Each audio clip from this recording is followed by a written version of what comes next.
Bonjour Xavier Bertrand. Bonjour. Bruno Le Maire a annoncé la fin du quoi qu'il en coûte. C'est trop tôt. On a besoin de sur-mesure.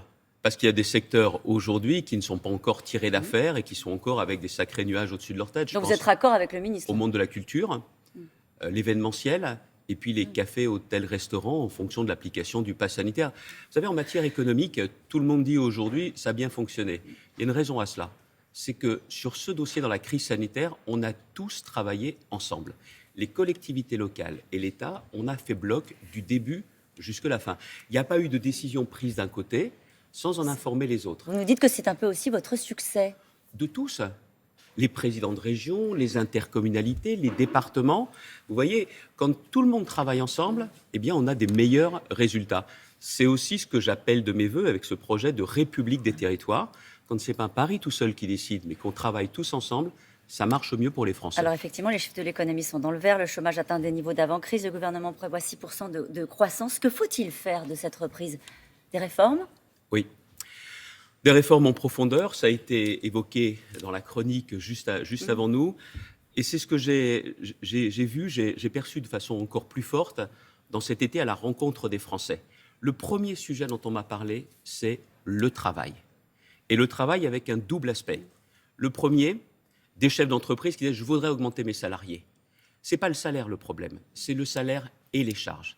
Et des très petites entreprises, des PME disent « c'est pas qu'on veut pas, mais pour nous c'est compliqué ». Toutes les entreprises ne sont pas les mêmes entre un très grand groupe qui va dégager des milliards de bénéfices et une TPE.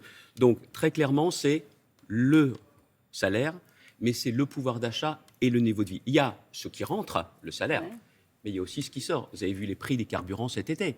Pour ceux qui ont pu partir en vacances.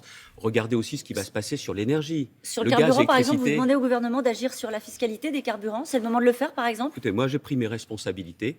Dans la région des Hauts-de-France, ceux qui prennent leur voiture pour aller travailler, qui font 20 km, nous les aidons, encore une fois, pour apporter des réponses en termes de pouvoir d'achat. Le deuxième sujet qui était évoqué à l'instant, qui est très important, c'est des chefs d'entreprise, mais aussi des salariés qui vous disent « on ne trouve pas le personnel ». Et là, ce qui va s'imposer dans les années qui viennent, c'est de transformer notre système d'assurance chômage pour faire en sorte que nous puissions clairement avoir cette main-d'œuvre disponible dans les entreprises et que la France ne soit plus non plus un pays dans lequel, quand on reprend un travail, on peut toucher moins qu'au chômage, et aussi un pays dans lequel on puisse continuer... Vous ne parlez pas d'augmentation de salaire? Attendez, je vais juste terminer sur ce point. Et que l'on puisse clairement ne plus être un pays dans lequel on dit non à 2, 3, 4, 5 offres d'emploi sans qu'il ne se passe rien. On parle salaire. Ils sont bien gentils de faire les déclarations. Ils savent bien. Qui il? Le ministre, c'est pas lui qui va décider. C'est pas lui. Le patron du MEDEF? Mais il n'a pas dit non plus qu'il y aurait des augmentations de salaire pour tous. Moi, j'ai une priorité. Les classes moyennes, les catégories populaires qui travaillent. Le message des gilets jaunes qui n'ont rien cassé. Des gilets jaunes qui disaient tout simplement quand on travaille, qu'on n'arrive pas à s'en sortir, c'est pas normal. Moi, je vais leur apporter des réponses. J'ai commencé à le faire dans ma région avec les compétences du Conseil régional des Hauts-de-France. Je veux le faire dans le cadre de ce projet présidentiel. J'aurais juste à aller plus loin, un court instant. Il va juste falloir que je vous pose une question à un moment donné. Quand vous travaillez et que vous ne pouvez pas faire plaisir à vos enfants, quand vous travaillez et que vous ne pouvez pas assurer leur avenir, que vous avez la question à quel moment ils vont faire des études, c'est un pays qui va dans le mur. Je veux apporter des solutions concrètes. La priorité de cette présidentielle, ça peut être le pouvoir d'achat. C'est ça aussi que vous nous dites? Le niveau de vie. Le niveau de vie. Parce qu'on est un pays dans lequel on a plus de difficultés à gravir les échelons de la société française que par le passé. Xavier Bertrand, quel mot vous mettez pour qualifier le bilan économique d'Emmanuel Macron? Qualifier, moi je ne suis pas là pour donner des notes ou pour qualifier. Vous avez été très sévère sur sa naïveté concernant la sécurité. On va y revenir dans un instant. Est-ce que vous l'êtes autant sur son bilan économique? C'est la question. Il a fait une erreur de début. Il pense que c'est les premiers de cordée qui vont tirer tout le monde. Or moi, ma priorité aujourd'hui, ce sont les classes moyennes et ce sont les catégories populaires. Ça a été un peu les oubliés de ce quinquennat. D'ailleurs, on l'a vu, la crise des Gilets jaunes, la crise de la réforme des retraites qui n'a même pas été jusqu'au bout. Je pense, vous me disiez tout à l'heure la question du pouvoir d'achat ou du niveau de vie, je pense que c'est la question du travail. Une société du travail, au-delà des discours, je pense que c'est cela qu'il faut aussi être capable de remettre en action. Et vous me parliez aussi économie. Eh bien, on continue, si vous le voulez bien. Je vais vous parler finances publiques même. Un plan d'investissement. Le paquet sur l'industrie, la production. La baisse des impôts de production. Artisanat, agriculture, viticulture, c'est là où on doit remettre l'accent. On continue. Et où je remettrai l'accent. Économie et aussi finances publiques. Un plan d'investissement va être annoncé dans les jours qui viennent pour préparer la France de 2030. D'ailleurs, vous remarquez le président de la République, il enjambe 2022. C'est le moment d'investir ou de rembourser la dette? D'investir, Donc, mais il a de raison. rembourser la dette plus vite que ce que propose Emmanuel Macron. Là, c'est... Non, mais attendez, c'est pas 2022-2027, c'est après qu'on remboursera. Ça n'est pas sérieux. Et il faut aussi être capable, vous savez, dans la vie, il faut savoir investir, il faut savoir compter. Je suis le seul à dire clairement ce que je compte proposer aux Français concernant la réforme des retraites pour continuer à pouvoir payer les retraites des retraités.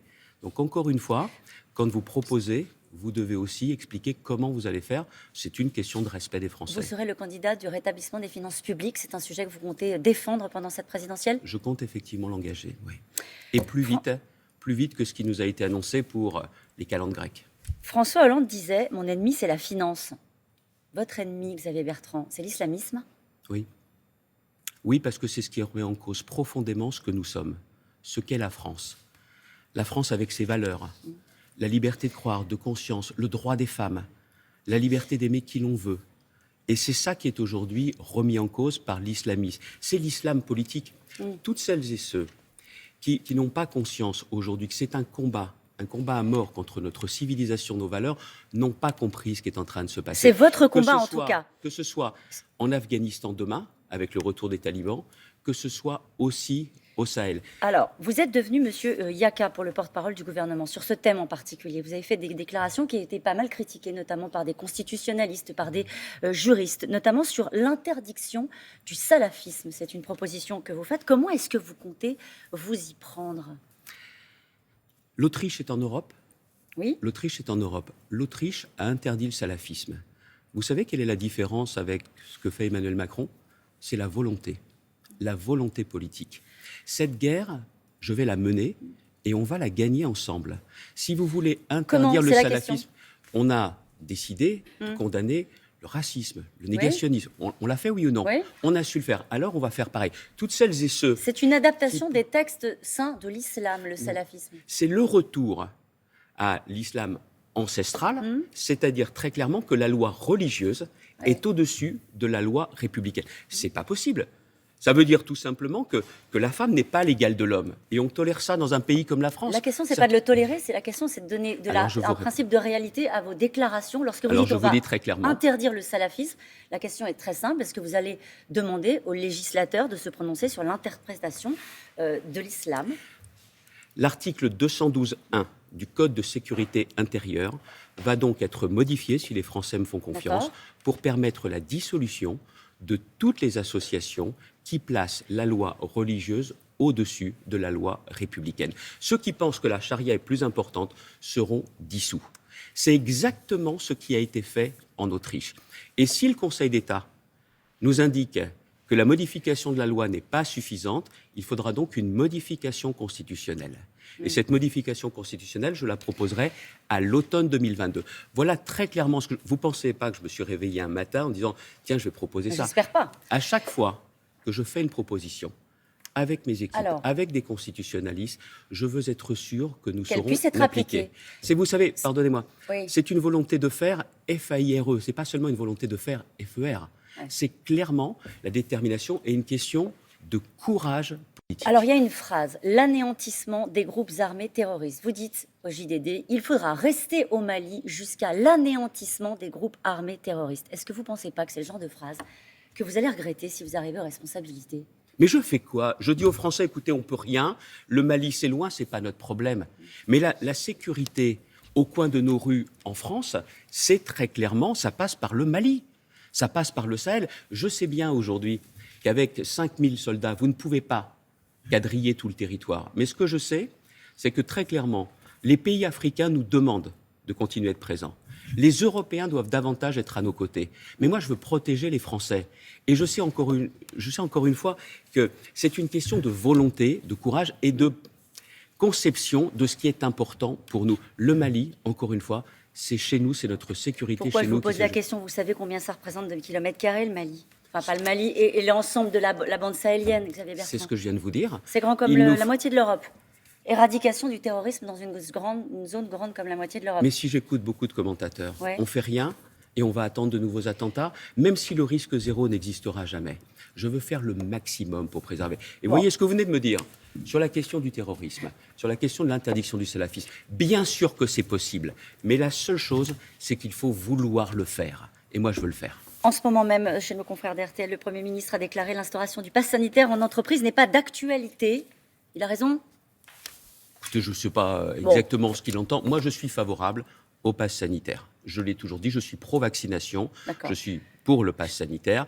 J'ai bien conscience qu'on doit faire très attention à ne pas basculer dans une société qui fait fi des libertés publiques. Mais une chose, je demande un maximum d'anticipation jusqu'à la fin de la gestion de cette crise sanitaire. Xavier Bertrand, vous n'avez pas plié le match en cette rentrée. Il vous reste combien de temps pour le faire ? L'élection présidentielle, c'est dans un peu moins de 8 mois. Alors, aller à la rencontre des Français, ça demande beaucoup d'énergie, ça demande du temps. Et je suis totalement engagé dans cette campagne avec, encore une fois, l'idée de proposer des solutions aux problèmes des Français.